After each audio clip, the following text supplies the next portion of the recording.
L'huile d'olive ne révèle son éclat doré qu'au terme d'un long parcours, avant d'être mise en bouteille, avant de couler dans cette cuve en inox. Elle aura traversé des vergers, des mains expertes, des machines et un savoir-faire où la modernité est au service de la tradition. Pour comprendre ce qui fait une huile d'olive de qualité, il faut remonter à la source, là où tout commence, dans les oliveraies.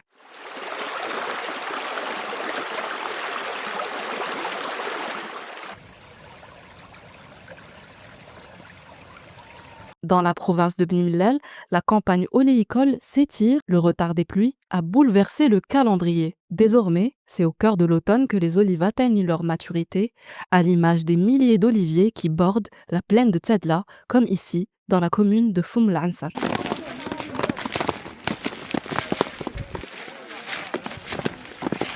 La cueillette représente l'étape la plus déterminante, car une bonne huile d'olive, avant d'être triturée, se joue d'abord ici, dans le geste précis de celles et ceux qui récoltent les fruits. Âgés de 7 ans, chacun produit entre 20 et 50 kilos de fruits, arrosés régulièrement malgré la pénurie d'eau. Les ouvriers travaillent exclusivement à la main et dès l'aube avant que la chaleur n'écrase les fruits, à raison de 20 à 30 dirhams par caisse ou 80 à 100 dirhams pour une journée de travail. Ils se mettent généralement à 3 ou 4 par arbre et passent près d'un quart d'heure sur chaque olivier. Les branches sont délicatement ouvertes, les fruits glissent dans la pomme sans jamais être écrasés. Une olive abîmée augmente l'acidité de l'huile. Sous les arbres, un filet de récolte au maillage fin recouvre la terre ocre. Il empêche les fruits de toucher le sol, de se charger d'humidité ou de poussière. Au fur et à mesure, les olives roulent doucement sur la toile, puis sont versées dans des caisses en plastique qui s'accumulent à l'ombre. Malgré la fatigue, les rires se mêlent au murmure de l'eau d'irrigation. La récolte est harassante et les rémunérations modestes, mais la fierté d'un travail bien fait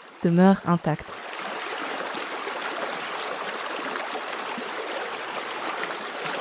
Une fois cueillies, les olives doivent être triturées sans délai. En oléiculture, le temps est un ennemi. Plus l'attente est longue, plus l'oxydation augmente. À l'unité de trituration moderne, les fruits passent d'abord par le lavage. Un tapis roulant avec une effeuilleuse lave les olives, éliminant poussière, feuilles et impuretés. Certaines installations utilisent encore la méthode traditionnelle de la presse, où la pâte d'olive est étalée sur des disques empilés, puis pressée mécaniquement pour en extraire son essence. Cette technique peut produire une huile correcte, mais elle chauffe légèrement la pâte et exerce une pression qui peut altérer les arômes et augmenter l'acidité. Aujourd'hui, la méthode privilégiée est la pression à froid, réalisée après le broyage et le malaxage. Cette technique douce permet d'extraire l'huile sans chauffer la pâte, préservant ainsi tous les arômes. Les olives sont donc ensuite broyées en entier, noyaux compris, pour obtenir une pâte épaisse et homogène.